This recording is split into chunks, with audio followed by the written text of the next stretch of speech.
Mr. Hosian. Anthony Mangnall. Mr. Hosian, it's a pleasure to serve under your chairmanship. Can I congratulate the member for Sheffield, Brightside and Hillsborough for securing this important debate? And can I also congratulate the member for Hackney South and Shoreditch? I'm going to say that she made all the points that I intended to make, so I can be nakedly self-interested about my own constituency and one of my FE colleges. But she raised a number of very important issues, not least this sort of Kafka-esque circle of doom, which I'm not sure any of us would want to see our constituents in. So I thank her for her comments, and I look forward to listening to the other speeches in due course. And could I also apologise that I may have to leave early as I'm on the order paper for the main chamber. All of us across this House recognise the power of education in boosting the life chances of young people across our country and growing our economy. And none of us can question the importance of higher education, not least of all in the light of the COVID pandemic. The progress being made towards delivering mass testing and new and more effective treatments, and most importantly a vaccine that would allow us to resume our normal daily lives, is being led by British scientists with first-rate degrees from our world-leading universities that frequently are in the top 100 of the global timetables. Graduates are also supporting cutting-edge technology sectors, including photonics industry, which has a strong presence in my constituency through the EPIC Centre in Paynton.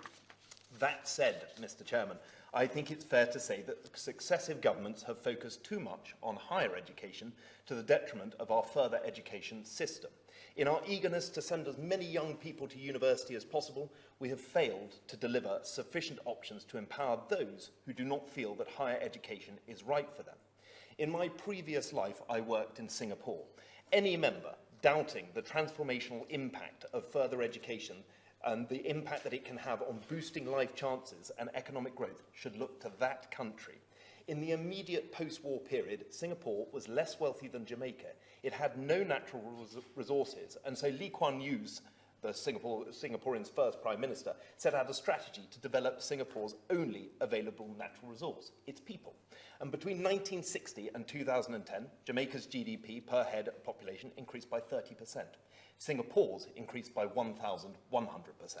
A journal article produced by the University of South California comparing the two countries' approach to education and the economy across this period concluded that this was largely a result of Singapore's heavy investment in vocational and technical education, and their approach of actively seeking to boost the prestige of VTE, as it's known.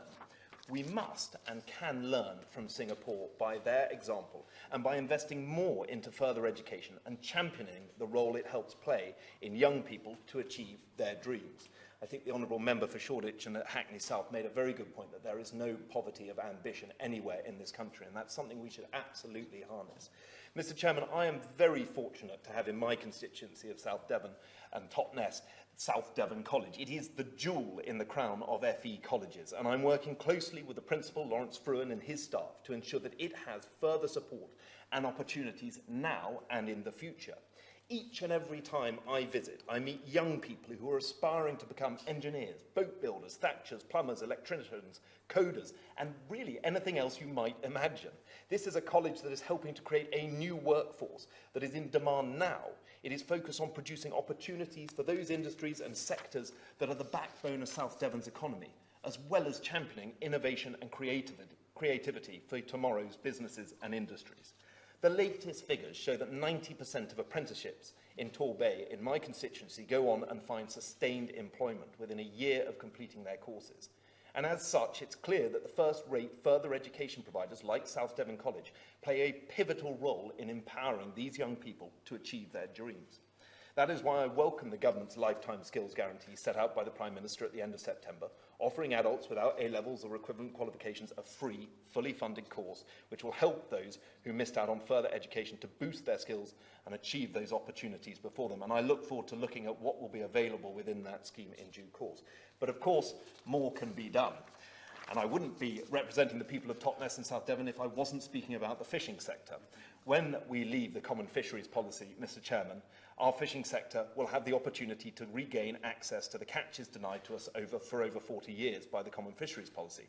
But over that time, our fishing fleet has fallen by almost a third since 1996, which raises the question as to whether we still have the capacity to take full advantage of our newfound freedoms. Put simply, we need more fishermen. And to encourage people into this fantastic and in many cases lucrative sector, I think we need a maritime college that is part of South Devon College. And I am working with the principal and the staff at South Devon College to see a fishing school implemented on Nos on Dart. And that school is going to help encourage people into this industry and into this sector, teaching them the required skills and the opportunity that comes with such an important sector. And to that end, I hope the Minister will come and visit the college when it develops its maritime college next year. The government should not waste the opportunity to support the FE sector. I know from my conversations with the Minister just how dedicated she is to driving it up the agenda. More funding in both CapEx and OpEx will see us create the homegrown skills and talent that we have had in the past and what we will so desperately need in the future. The Honourable Member for Sheffield, Brightside and Hillsborough at the beginning talked about welcoming and looking forward to the FE White Paper, and I add my approval and agreement with her on that point, because I think the sooner we can see this FE White Paper later this year, it will help shape the future of where we are going within our colleges. And I also would commend the government for making sure that there is match funding on capital spending. We have a very unique opportunity to provide and help people into a different range of jobs, and I hope the government will work with all members across this House to be able to develop a strategy that will be as efficient and as effective as getting people back into the workforce and giving them the security they so desperately need.